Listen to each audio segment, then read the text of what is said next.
การก่อสร้างของเฮาก็มีดำเนินไปเรื่อยๆล่ะคือยังมีคนตำหนิเฮาว่าสร้างไปยังกระดอกแท้ทุกอย่างมันมีเหตุว่ากะคนเข้ามาพักปฏิบัติธรรมนั่นอยู่เรื่อยๆบ่มีหม้องพักให้คนเฮาก็ต้องสร้างไปเรื่อยเป็นไปตามเหตุตัวบ่แม่นว่าบ่มีไผอยู่ดำคน2คนก็ไปหาเรี่ยไร่มาสร้างบ่เป็นแบบนั้นทุกอย่างย่อมมีเหตุมีปัจจัยเป็นไปหม้องพักที่อยู่เรือนพักของผู้ปฏิบัติธรรมมันบ่พอแก่บุคคลที่หลั่งไหลเข้ามาก็เลยต้องสร้างไปตามนี้บ่แม่นว่าสร้างไล่เหตุผลไล่ประโยชน์สร้างเฮ็ดหยังบ่มีประโยชน์นั่นแหละคนที่บ่อยู่นำนั่นคนที่บ่อยู่นำฮู้ดีพวกเฮาอยู่นี่ติลำบากใจในการหาที่พักอาศัยให้กันเพราะว่าที่พักบ่พอเพียงซึ่งกันและกันนั่นแหละว่าเรี่ยไร่ก่อสร้างบ่เคยเรี่ยไร่บ่เคยเรี่ยไร่มีแต่ภูเขามีศรัทธามาอยากสร้างอยากให้สร้างและแม้กระทั่งว่ามีคนมาถวายที่ดินหลายหม่องจังหวัดนั้นจังหวัดนี้มีทั่วไปเบิดเฮาก็ยังบ่รับเพราะว่ามันบ่สมควรที่สิรับเอานั่นแหละพวกอันอยู่ทางนอกอันพวกบ่อยู่เฮาพวกบวชเป็นพระแล้วก็สร้างแม่มึงเด้ถ้ามึงเว้าเด้อนั่นกูบ่ได้เงิดเด้อย่ารู้ดีหลายอันบ่เคยมาอยู่นำมันนะสิบอกให้ที่ดินที่เขามาถวายให้นั่นมันเป็นพันไร่หรอกที่เฮาบ่เอาชื่อไว้มันเป็นพันไร่แล้วแต่ว่าเฮาบ่เอาที่เฮาเอาตามความเหมาะสมค่อยๆขยายสาขาเอามองใกล้ๆกันซะก่อนเพราะว่าเฮาสิได้ดูแลถึงและเฮาบ่ทันได้สามารถให้หมู่ภิกษุสงฆ์เหล่านี้ออกไปอยู่ลำพังตัวเองที่ห่างไกลเฮาได้ไปอยู่ผู้เดียวหั่นได้ดอกไกลๆจังต่างจังหวัดจังซี่แม้ในจังหวัดไกลๆเฮาก็ยังบ่เอาถ้าใกล้ๆพอเฮาดูแลกันได้แล่นไปมากันได้10กว่าโล20โลอันนี้ยังพอพิจารณาอยู่นั่นแหละบ่แม่นว่าสร้างไปยังกระดอคนเขามีศรัทธาในการสร้างแล้วก็บ่ได้ว่าเรี่ยไร่ว่าบอกให้ท่านนั่นบอกอยู่ตามศรัทธาตามกำลังเป็นแนวทางให้เขาเสียสละความเห็นแก่ตัวของเขาออกบ่ได้บอกว่าหลายได้ล่ะบอกว่าพุละบาทบ่ได้ว่าพุละล้านละแสนเด้แล้วก็บ่อยากได้แบบนั้นพร้อมสิบอกอันนึงให้มีคนมาปักกฐินอยากเฮ็ดกฐิน20ล้านแต่ว่าผมสิจัดแบบนั้นผมสิจัดแบบนี้ผมสิเฮ็ดแบบนี้ผมสิแห่มาตรทางเข้าเมืองอำนาจจังซี่เฮาก็ฟังไปล่ะคำเดียวที่เฮาเว้าบ่เอาดอกนั่นคิดเบิ่งดูบ่แม่นสวดลวดบ่แม่นอิจฉาริษยาไผคือสูบ่แม่นสวดลวดรู้จักสวดลวดบ่โลภมากย่านแต่บ่ได้เห็นมั้ยมีเยอะแยะกว่านั้นที่เฮาบ่เอาเขาก็เลยในเมื่อเฮาบ่รับที่ดินอย่างนึงให้จังซี่ก็ขอถวายเป็นปัจจัยเงินได้บ่ก็ได้ก็บอกจังซี่โลดในเมื่อเฮาบ่รับอันนั้นบ่รับอันนี้เนี่ยมันขึ้นอยู่กับเจตนาของเขาอยากสร้างแต่ว่าบางอย่างเฮาก็บ่รับให้นะถ้ามาจัดงานแนวนั้นนี่เฮาบ่เฮ็ดดอกบ่เอาเท่าไรก็สร้างนี่แหละสำหรับผู้ตำหนิเด้อให้คำตอบอย่ารู้ดีหลายบ่เคยอยู่นำมันเฮามันมีเหตุเพราะว่าหยังที่ก่อสร้างบ่หยุดบ่หย่อนนี่คนเข้ามาพักปฏิบัตินำบ่หยุดบ่หย่อนคือกันแล้วเฮาก็บ่เลี่ยไล่เป็นความเต็มใจที่เขาอยากสร้างพร้อมนั่นแหละบ่แม่นว่าอยู่ดำคน2คน3คนบ่มีผู้ใดเข้าไปฝึกหัดปฏิบัติภาวนาอีหยังนำบ่มีธรรมบ่มีสอนบ่มีบารมีเอาซะบ่มีบารมีพ่อที่สิให้คนเข้าไปหาเจ้าของจักบ่ล่ะแต่ว่าดันไปหาพิมพ์ซ่องสร้าง ดันไปหาเลี่ยไล่เขาจังซั่นสิอันนี้เฮาบ่เคยเฮ็ดเด้อผู้ใดเฮ็ดมาแล้วมาบอกเฮาทีหลังที่ว่าตั้งไปแล้วเนี่ยเฮายังบอกให้เอาออกจากบ่ล่ะทุกอย่างมันย่อมมีเหตุว่าเห็นเขาสร้างจังซี่แทนที่สิโมทนานำเขาเด้แทนที่สิโมทนาสาธุสร้างไปยังหลายกระดอกกระเดี้ยเถาะว่าสร้างไปยังหลายแท้เอาสิบอกให้ที่เขาสร้างหลายๆนั่นน่ะมีของเจ้าของจักอย่างหรือยังฟังมีของเจ้าของจักอย่างหรือยังสร้างไปจังสั่นสร้างไปจังซี่บ่มีประโยชน์ไร้สาระถือว่าไร้สาระนั่นน่ะถามตัวเองมีของตัวเองหรือยังเด้อหรือที่คือเฮาเคยเห็นวัดใหญ่ๆที่มีคนเข้าหลายๆแล้วเขาเจ้าก็ก่อสร้างนั่นก่อสร้างนี่บ่แม่นว่าสร้างเป็นหยังไร้สาระเด้นั่นคือบุญบารมีของท่านจักบ่ล่ะบุญบารมีของเพิ่นที่เพิ่นสั่งสมสร้างมาแล้วเพิ่นก็บ่ได้แสวงหาในการก่อสร้างมีคนมาเต็มใจอยากสร้างถวายอยากสร้างเด้วัดน้อยๆคือบ่เบิ่งแม่นบ่ล่ะก็มันบ่มีบารมีมันสิเอาหยังไปเบิ่งจักว่าล่ะเจ้าของบ่สร้างเจ้าของบ่สร้างบ่สั่งสมบารมีเจ้าของบ่ภาวนาเจ้าของบ่เฮ็ดหยังไผสิไปอยากสร้างให้เจ้าของบ่มีบุญบารมีพอฟังดีๆเจ้าของบ่มีบุญบารมีพอบ่มีความสงบพอบ่มีศีลธรรมพอเลยบ่มีคนเข้าหา นั่นแหละจึงบอกว่าที่เฮาเห็นวัดใหญ่ๆเขาเจ้าแล้วภิกษุสงฆ์เขาเจ้าก็อยู่หลายพร้อมคนเข้าไปปฏิบัตินี่ก็หลายพร้อมคือกันเงินมันก็ไปนำคนที่เข้าไปปฏิบัตินั่นแหละเขาเจ้าบ่ได้ไปหาเลียไล่ดอกเด้อแทนที่เฮาสิโมทนานำเขาเจ้าแต่ว่าถ้าอยู่ดำคน2คนไปหาเลียไล่มาสร้างจังซั่นจังซี่เฮาก็ตำหนิอยู่ให้เพื่อให้เห็นความเหมาะสมสิ่งนี้ควรสิ่งนี้ไม่ควรเด้ตำหนิบ่แม่นตำหนิโดยขิจฉาริษยาตำหนิบ่แม่นว่าเฮ็ดบ่ได้เด้ตำหนิว่ามันบ่ควรมันเกินกำลังเจ้าของอีกอย่างหนึ่งก็สร้างไปก็บ่มีไผไปอยู่จักบ่ล่ะบ่มีไผไปอยู่นำบ่มีไผเข้าไปปฏิบัติธรรมนำนะก็เลยบ่ควรก็สร้างหยังดอกก็เป็นแบบนั้นตำหนิตัวนี้เป็นตำหนิโดยพระธรรมพระวินัยบ่แม่นตำหนิโดยความอิจฉาริษยาบ่รู้เรื่องบ่แม่นแบบนั้นนั่นแหละ แต่ว่าวัดน้อยๆคือบ่ไปเฮ็ดแน่กับผู้มันบ่ภาวนามันบ่มีบารมีพอใครจะไปเฮ็ดให้สิเอาหยังให้เขาเอานี่แหละให้พิจารณาตัวนี้นำเด้อที่ว่าเฮาสร้างคือการก่อสร้างพระพุทธรูปจังสิตำหนิมาไร้สาระเป็นวัดทุกวัดไทยบ่มีพระพุทธรูปนั่นน่ะบ่มีจักวัดเข้าใจว่าล่ะบ่มีเลยอย่างนึงล่ะแต่ว่าสร้างไปยังไร้สาระเนาะของเจ้าของมีหรือยังนี่นะเด้อของเจ้าของมีหรือยังที่เขาว่าสร้างแล้วนั่นเอิ้นว่าบุญบารมีเขาจักว่าล่ะบุญบารมีเขาสร้างมาแล้วก็บ่แม่นเขาสิพยายามจัดตั้งหาสร้างอย่างเดียวมีผู้มาอยากให้สร้างจักว่าล่ะ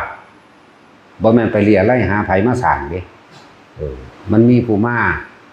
ปวารณาอยากให้สร้างนั่นแหละแทนที่สิสาธุโมทนาเอาบุญน้ำเขานี่กรณีหนึ่งเด้อตั้งแต่วัดนี่เฮายังบ่อยู่ของไผสร้างเอาเองเฮ็ดเอาเองบ่ได้อยู่วัดพ่อวัดแม่ไผบ่ได้อยู่วัดตระกูลเสื้อสายไผสร้างเอาเองด้วยกำลังศรัทธาด้วยกำลังตั้งมั่นของเจ้าของเองและเฮามีมโนปณิธานของเฮาอยู่แล้วมีเนติแบบอย่างของเฮาคือพระพุทธเจ้านั่นแหละเนติของเฮาแบบอย่างของเฮาต้นแบบต้นฉบับของคือพระพุทธเจ้าเท่านั้นนะสิ่งใดที่ได้มาเพราะผู้อื่นสิ่งนั้นเป็นดุจดั่งของยืมเขามาเนี่ยมันสะเทือนอยู่ในนี่ตลอดดังนั้นเฮาจึงบ่ได้อยู่แบบอาศัยของไผอยู่สร้างเองเฮ็ดเอง สร้างภายในก่อนเด้เข้าใจบ่สร้างบ่ได้เรียนสร้างภายนอกเลยสร้างภายในหูจักภายในบ่หูจักใจบ่หูจักความเต็มใจบ่หูจักบารมีบ่นั่นแหละที่เฮาสร้างนั่นน่ะเฮาสร้างภายในเฮาดีแล้วของภายนอกนี่ไหลมาเองดอกบ่ได้ไปหาน้ำไผดอกของภายนอกมันไหลมาเอาเองแต่ภายในนี่แล้วนั่นแหละ จำไว้ซะว่าสิ่งใดที่ได้มาเพราะผู้อื่นสิ่งนั้นเป็นดุจดังของยืมเข้ามาถ้าหากว่าเขาทวงถามย่อมเป็นที่น่าระอายแก่บุคคลทั้งหลายสิ่งใดที่ได้มาเพราะการสร้างสั่งสมบารมีแห่งตนสิ่งนั้นแลจึงเป็นที่ภูมิใจแห่งเรายื้อไว้วัดเฮาก็บ่อยู่ของไผพูนตะมือแรกเฮาไปอยู่ภูเขาคนเด้เฮาบ่ได้อยู่ในวัดไผเด้เพียงแต่ว่าอาศัยซื้อไปแปะไว้ไม่หันซื้อเด้อความจริงมันนั่นน่ะนั่นแหละสร้างเอาเองแล้วเฮาก็บ่เกาะไผเฮาก็บ่เหยียบไผขึ้นพร้อมสร้างมาขึ้นมาด้วยลำพังแห่งตนเข้าใจบ่ล่ะอาศัยพระพุทธเจ้าแนวทางแบบอย่างเนติเพิ่นสร้างสมบารมีจังไดเฮาก็สร้างแบบนั้นแม้กระทั่งธรรมะนี่เฮาก็ยังบอกแล้วว่าเฮาไม่ได้เชื่อง่ายๆเด้เฮาต้องพิสูจน์รู้ด้วยตัวเองเด้อันใดที่เฮาบ่รู้ด้วยตัวเองเฮาบ่ได้ยอมเด้นั่นแหละบ่ได้เฮาบ่ความเคารพนับถือที่เกิดจากความกลัวความเชื่อที่เกิดจากความกลัวนั่นแหละคือคนที่ไม่ยอมเอาตัวเข้าไปแลกไม่ยอมเอาตัวเข้าไปพิสูจน์แต่ว่าเฮานั่นเอาตัวเข้าไปแลกเอาตัวเข้าไปพิสูจน์เมื่อเฮาแลกแล้วพิสูจน์แล้วรู้เห็นสัมผัสด้วยตนเองแล้วอันนั้นแหละเฮาจึงโล่งใจไม่ได้เคารพนับถือเพราะความกลัวไม่ได้เคารพนับถือเพราะความเชื่อแต่เคารพนับถือเพราะความจริงที่เฮาพิสูจน์แล้วเฮาพิสูจน์แล้วว่ามันเป็นแบบนี้แบบนี้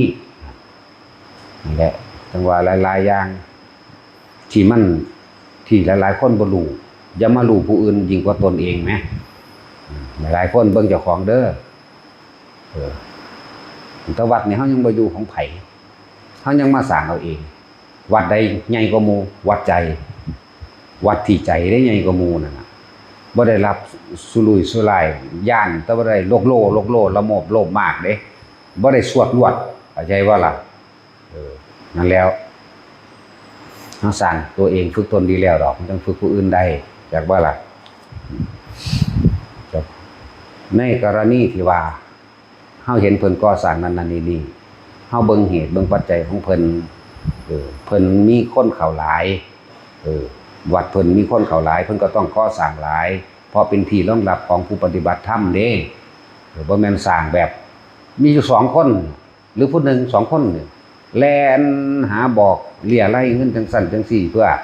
แล้วก็เอาบุญมาขายเอาสวรรค์มาขายเอาวิมานมาขายบ่แม่นแบบนั้นเด้หรือเอาราบยศสรรเสริญในอนาคตมาขายเอาความร่ำรวยมาขายให้เขาโดยใส่คำว่าทำบุญสร้างนั่นสร้างนี่จะมีอานิสงส์แบบนั้นแบบนี้เฮาบ่ให้มีอานิสงส์เด้สิบอกให้ทำบุญทำทานหยังแล้วก็ดับทุกข์เบิดบ่ให้ไปเป็นนั่นบ่ให้ไปเป็นนี่เด้นี่ทำทานหยังก็สร้างอย่าไปหวังผลในทานได้มีจิตผูกพันในผลแห่งทานอย่าทำบุญแลกของมันบ่พ้นเบิ่งดูมันหวังเอาหยังอยู่ล่ะนั่นแหละการปฏิบัติธรรมทั้งเบิดการทำสมาธิทั้งเบิดทำเพื่อมันเป็นหยังบ่ให้มันเป็นหยังเลยให้มันได้หยังบ่ให้มันได้หยังเลยเด้บ่มีหยังจักว่างขาดศูนย์จากความมีความเป็นที่จุดหมายเฮาก็เลยนั่นแหละว่าพวกเฮาถ้าเฮาไปเห็นเขาเจ้าก่อสร้างด้วยเหตุผลประการใดก็ช่างแต่ก่อสร้างสาธุเด้อโลดคือโมทนาเอาซื่อๆนี่แหมบุญอันเกิดจากการโมทนาเนี่ยสมมติว่าโมทนามันมีคะแนนสาธุละ1แต้มละ1แต้มโมทนา100เหิมก็ได้100แต้มเองตัวแม่นเฮาสิบ่ฮู้เหตุผลหยังก็ช่างเห็นเขาก่อสร้างเห็นเขาให้ทานเห็นเขาใส่บาตรอิหยังก็สร้างสาธุเอาโลดเด้อเบิ่งตัวอย่างของพระพุทธเจ้าเฮาโลดเรียกว่าโมทนาบาปเหตุแห่งเราที่ได้ปวดหัวเป็นประจำการสมัยครั้งหนึ่งที่เราตถาคตเสวยชาติเป็นโพธิสัตว์ได้เกิดเป็นลูกชาวประมงแต่เราไม่ได้ทำประมงหมายถึงว่าบ่ได้ไปคือเขาเพียงแต่ได้เผลอไปบ่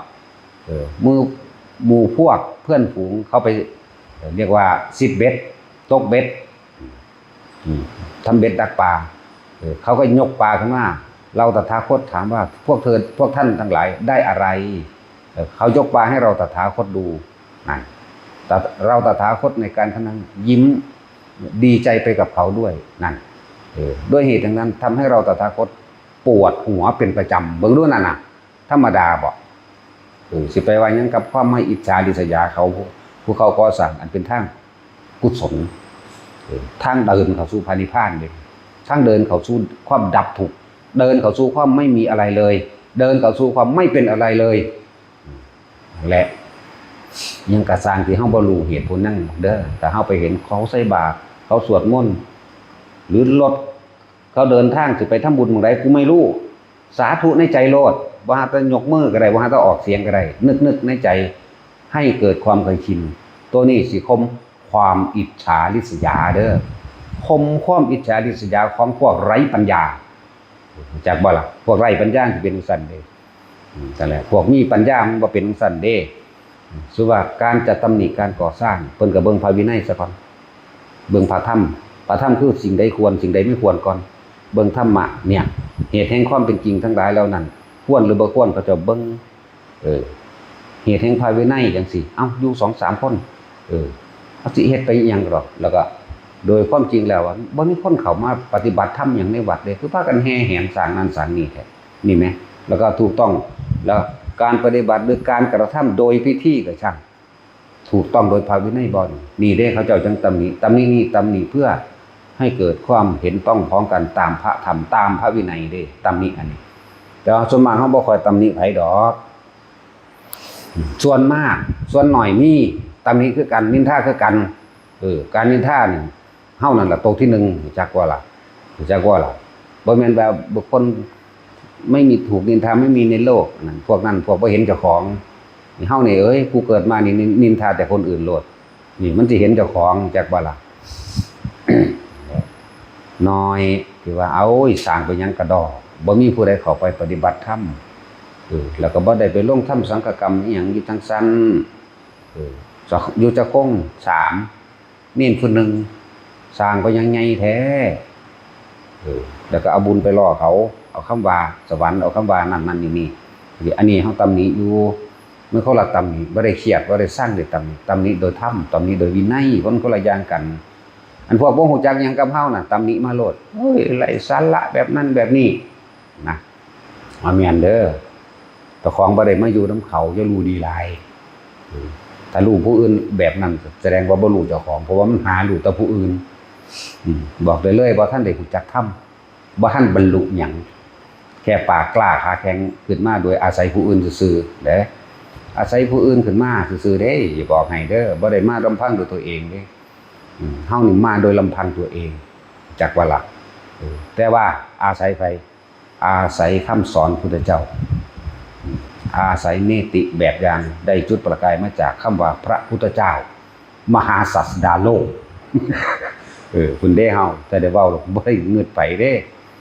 นั่นแหละธรรมะทั้งหลายที่เฮาบ่ได้พิสูจน์แล้วที่เฮาบ่ได้รู้ตามความเป็นจริงของเฮาเองเฮาบ่ได้ยอมเด้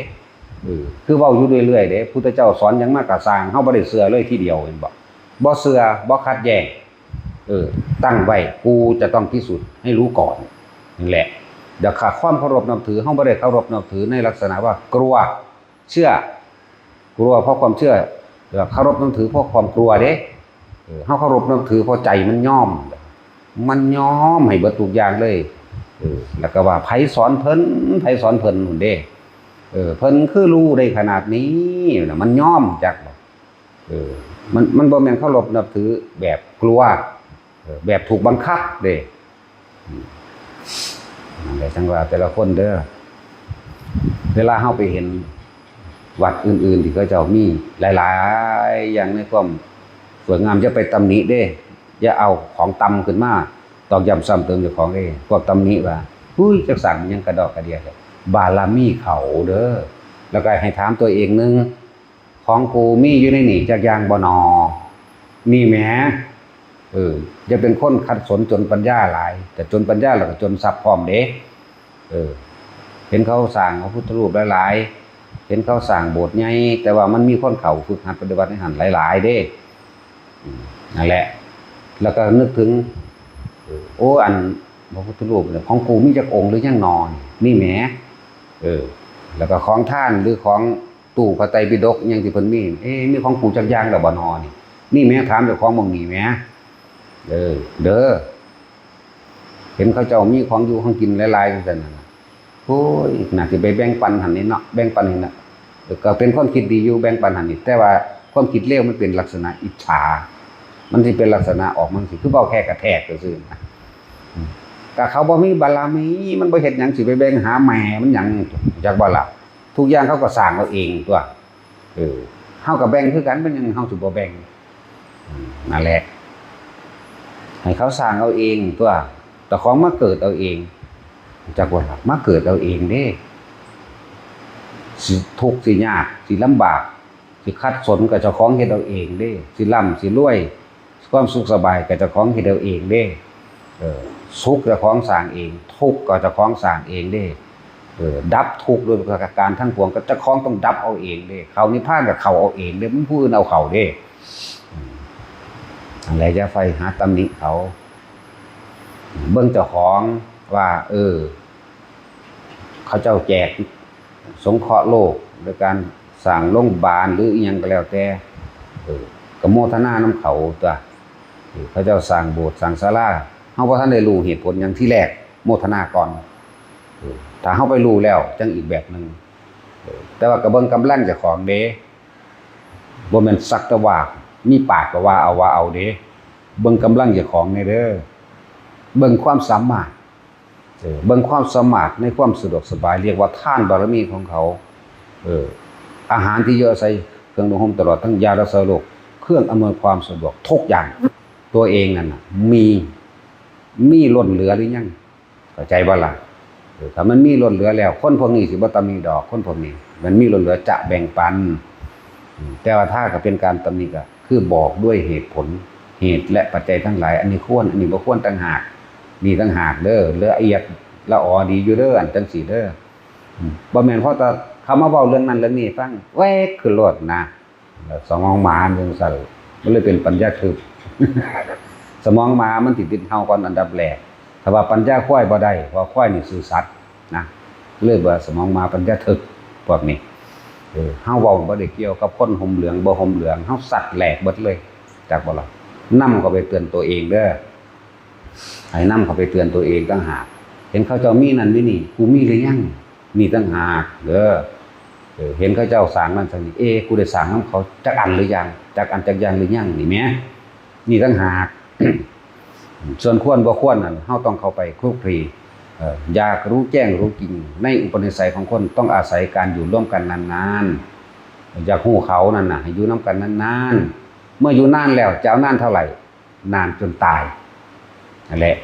คำบอกของคนที่เสือถือได้เป็นคำบอกอมตะคือคำบอกของคนตายบ่แม่นคนเป็นมันบอกปีนอยู่ว่าซั่นดอกลบหลีกอยู่เพราะซั่นดอกแต่ว่าคำบอกคนตายนั่นแหละเป็นอมตะมันเป็นคำบอกสุดท้ายมันเปลี่ยนแปลงบ่ได้แต่จะจริงหรือไม่จริงนั้นอีกเรื่องต่างหากคำพูดที่เชื่อถือได้คือคำพูดของคนตายก็เลยเอาคำบอกของคนตายนั่นแหละมาเถียงกันเข้าใจว่าล่ะแต่ว่าเฮาเชื่อหรือบ่เชื่อน่ะเฮาบ่ยอมเด้บ่ได้เชื่อง่ายๆเด้